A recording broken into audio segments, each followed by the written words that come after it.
Good afternoon, everybody, and welcome to this Secret World of Schools School Dinners Talk series. Today's session is going to be looking at youth voice in the school curriculum. So my name is Mel Burgess and I'm the Programme Manager for Culture Bridge North East, and for anyone that hasn't come across us before, we're part of Arts Council England's national network of bridge organisations, and we connect education and cultural sectors together to enable better access to quality arts and cultural education for all children and young people, no matter what their circumstances. So now it's time for me to introduce today's speaker, and then I will hand over. So I'd just like to welcome Simon Marshall, who we're really delighted is with us this lunchtime. Simon's the Director of Education for Sunderland, and he is going to discuss the question of what a good curriculum looks like and unpick what challenges schools often face when deciding what to teach. So over to you, Simon. Thanks, Mel. Hi, everybody. My background, as Mel said, I'm Director of Education currently in Sunderland. Before that, for a long time, I was a head teacher. All my experience, both as a head and in the role I've currently got, has been around improvement, particularly working with communities and young people who find school and education generally quite tough, and finding ways to engage communities generally, both inside and outside school, in activities that just promote learning. I have absolutely no doubt, and I've got thousands of pieces of evidence to demonstrate that any young person in the right conditions with the right teaching and the right support around them can be really, really successful in school. I've also got loads of examples where that doesn't happen, where what we do is, and this is a wider system issue, we tend to try and bend children towards the curriculum we teach, rather than bending the curriculum towards the needs of the children that we've got in our classrooms and in our schools. We even do some of that in those wider activities outside. So the number of young people who I work with who will say to me, I've been banned from the youth club. I mean, I don't know what you have to do to get banned from there, but whatever they've done, it's been deemed too dangerous or too risky. Or they'll say, I'm not allowed to go to football training anymore. And it's really interesting, isn't it, that one of the things that we do is quite often we treat the behaviours of youngsters and we penalise them without really understanding what that communication really is. So again, a lot of what I've learned over the years is that most behaviours that we see is just communication. One of the things we're not particularly good at is teaching children to be good communicators, because we're not particularly good at being good communicators ourselves, particularly around things like our emotions and that emotional ability to share what we're feeling. So I first encountered the power of youth voice or children's voice or young people's voice when I did something quite radical at the time. I made it compulsory for every child in my school to have a hot school dinner every day. Now, you don't know just what sort of hornet's nest you're stirring until you do things like that messes with kids not being able to bring chocolate and crisps for their dinner. We had terrible stats around children's health, and what I knew is every kid in my school needed at least one decent meal a day that was healthy and nutritious and would get them powered through the rest of the day. But the way I did it was I made a deal with the children in the school, and I made a deal with the families that I would sit with them, with our cook, and we would design together a menu that did all the things that we wanted it to do. We wanted kids to enjoy the menu. We wanted them to eat plenty of food, but at the same time, we couldn't give them chips and curry sauce every day for their dinner, which is what they were asking for. So we had to sit down with them and with their families and compromise and come up with a deal that said, this is one way that we can all win, and we can all win by designing this together. And we had to talk to them about nutrition. We had to talk to them about what we were trying to do in terms of making them healthier. And we wanted to talk to them about sort of how that then could spread into other parts of their lives. The only deal was that they had to come for dinner every day, and we would empower them to make they design that sort of that menu. And it worked really, really well after that initial issue. And what I learned quite quickly was after that, rather than trying to battle with children and battle with families and battle with communities, if you just explain to people what you're trying to achieve and empower them to be part of that decision-making process, you very often get to the right outcomes, but you have lots of unintentional benefits to that.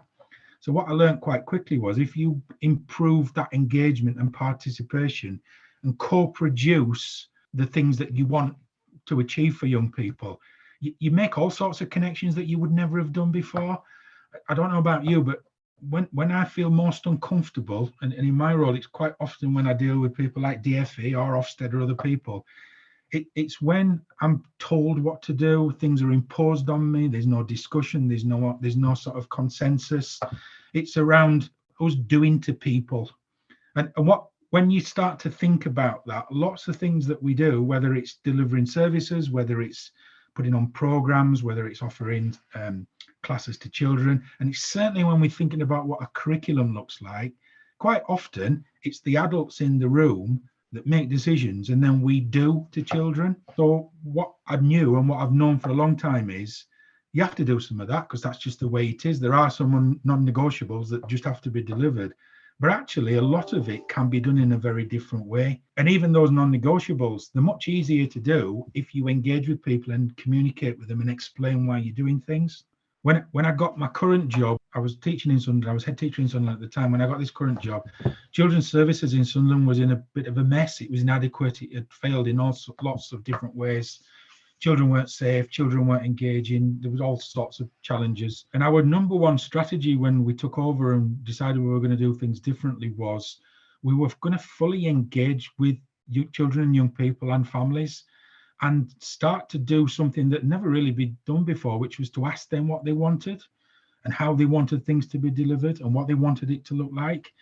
What they saw was a local authority that just imposed things on them that weren't particularly nice things. So that cultural shift and change, it was, as you can imagine, really, really difficult to do. It's difficult to do in a single organization, but when you're working across an entire city, that's really tough. And it's taken a long time. And I think that needs to be remembered that what we're talking about really, and I'm going to talk specifically around the curriculum in a minute, a lot of it is quite a significant shift. And when he's trying to shift things significantly, it takes time and it takes a lot of effort and it takes a lot of sort of banging your head up against the brick wall for a while before you get to the points you need to be at. But that resilience is really important. It's really important for the individual organizations, but it's also important to keep that at the forefront of children. Most of the things that we do require a lot of resilience. So that taking that principle that I knew if we could get the dinners right, the next step in my school at the time was, well, let's think about what the curriculum should look like. And we know the process of engaging in that pupil voice and talking to people and listening to people and sort of just sharing the information as widely as possible. We knew it worked. And I've always known it's worked really since that point. And then sort of taking that in lots of different environments that I've been in. So we did some stuff around the curriculum. And what we started to do simply was, and I know it sounds obvious, and it is obvious, we started to ask children what lessons they liked. And then we started to map that alongside asking teachers what lessons they liked. And we started to map that alongside asking parents, when your children come home from school and they talk about things, what do they talk about from school? And we found some really interesting things. We found that actually kids like stuff like maths as long as it's taught in the right way. They like stuff like English as long as it's delivered in a style and with the right sort of resources and in a way that children enjoy engaging with. Interestingly, when we first started, they really didn't like things like music because, well, I'll tell you why, because in a minute, but the children were telling us they really didn't like things like music. And actually, when we asked teachers didn't really like teaching music. And when we asked parents, kids never talked about music. And that led us to asking loads and loads of different questions. Some of the things we found were really, really interesting and surprising because we thought kids would love things like PE and music and art and things like that. But actually, they didn't really mention it that much when we asked them about it.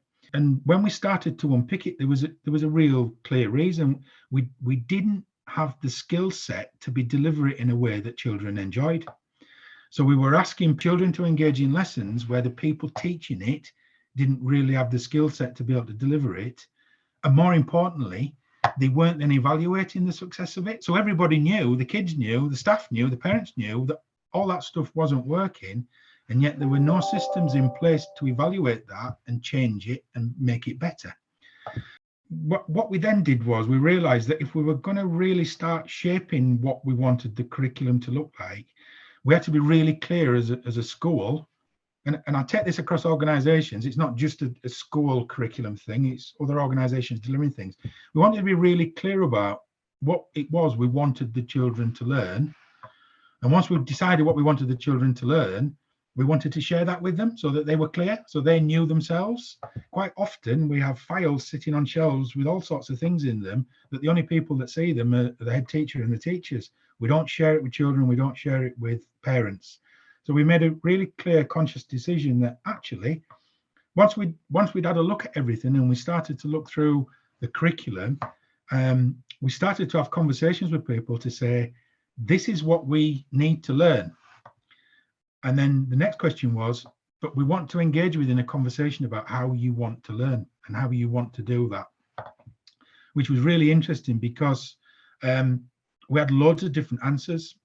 And some of them really surprised me. Quite a lot of it, you reflect on your own learning, don't you? So I'm a really practical learner. I like doing things. I like physical activity. I like participating. But we got loads of feedback from kids that said, I really like it when I'm just sitting on my own, doing things on my own in quiet. And then I've got time to practice it and get better at it. And I don't like doing it in front of other people because I don't feel comfortable, which was really interesting because when we taught things like music and PE and other cultural activities, wider activities, it was always done in whole classes. It was always done in a shared space. We didn't do any individual work, really. Many of our children were saying, we actually like it when there's just not many of us, or actually I like it when I'm on my own doing things. So we started to collate all this information, and we then started to discuss as a whole community, let's be clear about what we want to learn. So we shared that, and for every year group, we went through and said, these are the subjects that you're going to be learning, and these are the things in each of those subjects that depending how old you are, these are the things you're going to have to learn, and these are the courses you're going to have to follow.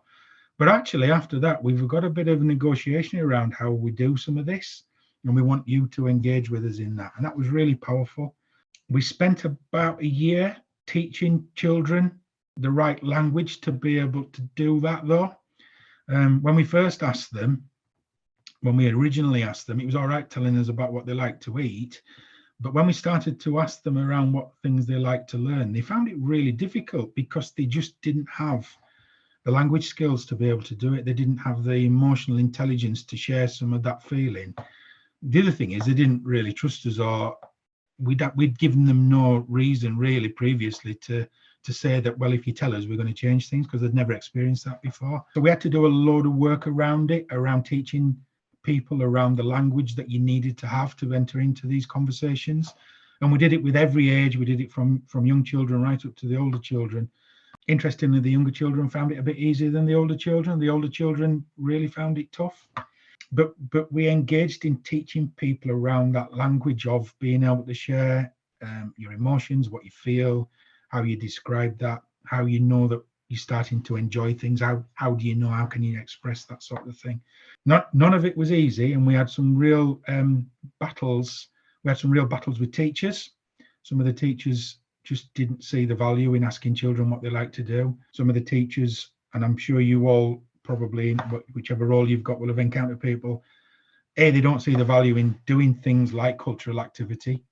If it's not maths and English, or if it's not history or geography, many staff don't value it. If it's not their subject, many staff don't value it. But what they also didn't understand was the value of having their children's opinion, because they're the teacher and they know best. And that we encountered that attitude quite often, if I'm honest with you. What was really interesting was, in amongst all this, there was and Ofsted did some research which they published around the curriculum, and we used the Ofsted research to really start to help us put a frame around how we were doing things. So we did some work around understanding the three clear areas, and we provided some language to it, which Ofsted had given us. So what do we want to learn? Ofsted call that the intent. What is your intent as a school? What do you intend to deliver? How do you want to learn is implement. So they talked about how that's then implemented. And more importantly, the question around how will you know when you've learned something, which they call impact. So we use that. And if you've had anything to do with schools over the last 5 years, you'll be probably aware of that: intent, implementation, and impact. And we use that language all the time. We used it with children, we used it with teachers, and we used it with parents. And then we started to introduce some of those things very specifically around our arts provision and our cultural activity. And we did two things. What we made a bit of a deal that we would invest quite heavily in that. So the deal was a bit like the school dinners. If you sit down and engage with us and have a conversation with us, we will act on what you say and we will put that into practice. And we gave quite a substantial funding to that. And I know that's not always easy, but we did, and we committed to it. And that's a challenge in itself in some schools. And we ran lots and lots of programs. And what we realized was that if we were going to deliver things, we had to base it around some clear principles around what the kids were telling us. First of all, what they were saying to us was, in lessons, they want to know what they're supposed to learn, but they wanted to have some choices around how they learnt it. And they wanted to have some choices that meant that they could either do it individually or in groups, or they could work in pairs. And they wanted to have the power. They wanted to be empowered to make some of those choices. They also wanted, one of the stipulations was that children had to do sort of feedback at the end of every lesson about whether they enjoyed it and what they'd learnt. And what they said was, well, that's fine, we're okay with that, but can we do it in lots of different ways? So can we have a website where we can just upload things onto the website to tell you what we've done? Can we write it and put in a suggestion box? Can we, when we got right into it later on in the process, kids were writing songs and raps around how they'd enjoyed lessons and things like that. So we gave lots of opportunities for children to feedback. And we had a basic principle, and we tried to always try and do it, that said basically, it was this you said we did attitude, that if you tell us something, we will listen to it and we will act on it. Even if acting on it means that we say to you, we're not going to be able to do that, it demonstrated that we'd still listened and we had a view. The other thing was that we fed back to families around what the children were telling us all the time, and we ran lots of workshops for families, and we ran lessons that actually engaged families in participating, and then we asked families to feedback about how they felt. We had brilliant feedback of some initial tough stuff, which all the outcomes, the impacts of it were sort of measured right across the curriculum. Attendance went up, suspensions went down, academic improvements right across the piece. Reading scores, interestingly, went up virtually every year group in school. And we just had a general better feeling. I think it probably took us about 3 years to get to the point where we would say that it was a success. But it wasn't easy to do, as lots of it was quite difficult, and it was winning hearts and minds. I'm going to stop there because I want to give chance for Lisa and Liani to ask any questions if they want to. Hello, Simon. I'm Lisa Crombie and I work at the Beacon Centre in South Tyneside, which is a pupil referral unit. So lots of what you're saying about the different ways to deliver lessons is very interesting to us. We're currently looking at our curriculum from a different approach. It is lunchtime, so I will apologise for the background noise if you hear anything. So my questions for you are, when you went across the teaching the communication skills and teaching language to offer an opinion, how did that look? Did you offer specific lessons? Was that embedded across the whole curriculum? We tried to do it across everything and it didn't work, Lisa, because we were taking too much on. Right. Now, interestingly, we're doing exactly the same in our link school. So I don't know if you know Donna Walker. Yeah, I know Donna at the link. Yeah. Yeah. So Donna does a full program of this sort of work with those children. All right. When I was in school, we tried to do it across all the lessons all the time, and we had kids who couldn't do it, and we had teachers who couldn't do it. Yeah. So the first people we trained were teachers. And, right. It's the first thing we did, Lisa, wasn't around the training of the language, it was around the values. So what we it'd probably be a bit easier for your staff, but we had some staff who just didn't buy into it at all. Mm-hmm. They were like, why are we even asking kids what they like doing? They just need to do what we tell them. Yeah, and that, as a result of that, see what behaviour you get, because that was the outcome. So the same people who had that attitude were complaining that behaviour wasn't good enough. So it was making that connection with, engaging with children to get the right curriculum, which then results in better behaviour and better relationships, which is what we were looking for. Now, that's exactly what Donna's done across her school. And I think they start small. So you have that group of young people and a group of staff who start those conversations. We had some modelling language. So we brought in we did some training, and we brought in someone just to talk to us about emotional intelligence and about emotional literacy. Right. Around these are the emotion. So when we're asking children questions, what we're really wanting is to express their feelings. But as you know, probably better than anybody, those feelings quite often are expressed in sort of some of those mainstream schools in violence or in non-attendance or in aggression or swearing or whatever it might be. So what we did was we taught an alternative language for those youngsters. For our mainstream kids, mainly, it was around giving them almost a vocabulary of words to use to help them express that. Yeah.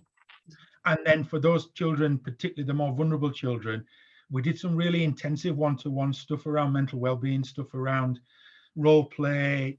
For the younger children, it was around putting them in situations where we would model the language, and we would tell them stories that helped us sort of use the language that showed how much we'd enjoyed things.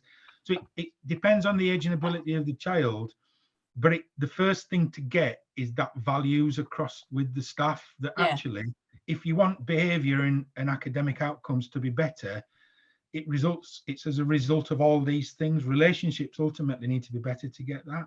So that was the first battle, and I think we almost designed not a school language, but we designed a language of emotion that we had words up all around the school, so it became familiar. And when we did things, when we wrote reports and things to parents, we used that language in the reports to parents, because we wanted them to get in the habit of using that sort of language as well. That's a good idea. Yeah, but as I said, Lisa, it took us years in school to do it. We've got 2 sites, and our primary one is pretty much everything you've said. That's where I work, and that's what we've got in place, but I'm now in the process of rolling that out to the secondary site. So it's interesting to see how you've started that with a bunch of teaching staff. Everyone's on board. Younger kids found it hard.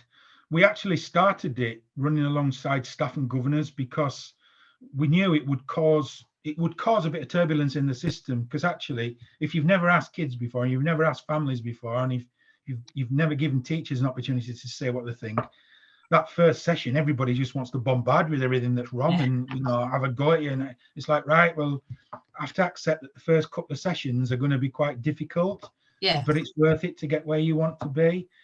And governors and everybody else has to be on board, because ultimately you're talking about values. It's about if you respect the children to be able to ask them their views and then act on that, and also they respect you to be able to say, well, actually, you might want to do it like that in that way, but unfortunately in this where we are, we have to do it in a slightly different way. It's about that dialogue and communication. Explaining why you do things to kids is, I know it sounds obvious and simple, but we don't do it very often. We just tell them, and then when they don't do what we tell them, and they do it in a different way, they quite often get into trouble for it, and it's sort of, it doesn't make much sense, some of the stuff we do. I know. I agree with everything you've said so far. Now, your challenge, Lisa, your challenge will be now to work with the schools that send all the kids in, around getting them to start working in this way. Do you know, that is part, we've changed the whole process we do, and we do engage them a lot more, whereby staff they do make regular visits, we do share the language we use, the strategies that we use, so that the child can have a comfortable transition back to them. We use quite often, you probably use it yourselves, Mind of My Own. There's various sort of apps that kids can use, and they provide feedback. What kids told us was, particularly the older kids, we hate giving you feedback in lessons because we say what you want to hear rather than what we really think. So and that's fine, and I get that, and we do it as adults, don't we? We say what we think everybody in the group wants to hear. And then send an email afterwards.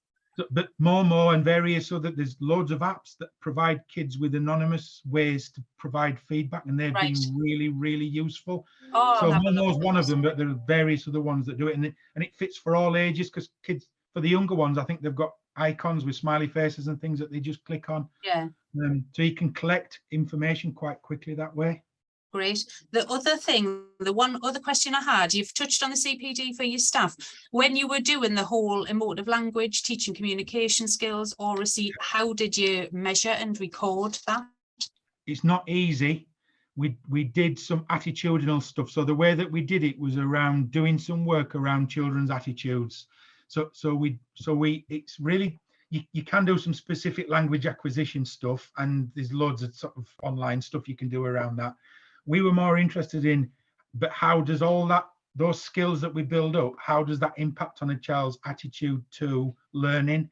And I Right. guess in your environment, the skills you do, the language you provide, the vocabulary you give them, the opportunities to share, ultimately what you're going to measure is their attitude to school and to life and to that next step. So we did a lot of the attitudinal questionnaire stuff, and we did a lot of things, not only measuring that within school, we also did the same things with parents to say, and when they get home from school, what's that relationship like? What's that first 20 minutes like when they come back through the door? What do they look like when they're ready to come to school the following morning? And just try to measure some of those softer things around, by doing this, by engaging and empowering children, what does it mean for them in terms of how they see school and how they sort of approach attendance and things like that. But again, that took quite a long time, but that was a really powerful conversation with families, because what we tried to explain to families was this is not us fixing your problems, this is us empowering you as a family and that child to be more empowered to fix your own problems, and just put some of that back on the family to engage in it fully. That's brilliant. Thank you. That's I feel like we are on the right track. Thank you for your answer. And to be honest, Lisa, as you know, your children and the needs of your children and your groups will drive these things. We had a big influx of children from overseas who came in, which not traditionally in Sunderland, and we had to change our approach to it altogether. But it's around having the right values and attitudes to it, really, because you'll design your program based on the needs of the children that are presenting, I guess, and particularly in your environment. Yeah, we do. Thank you very much. Thank you. No problem. Thank you both for joining us, and massive thank you again to Simon for sharing that insight. That was a great way to spend our lunchtime today. So thank you all very much. It's been lovely to see you, and enjoy the rest of your day.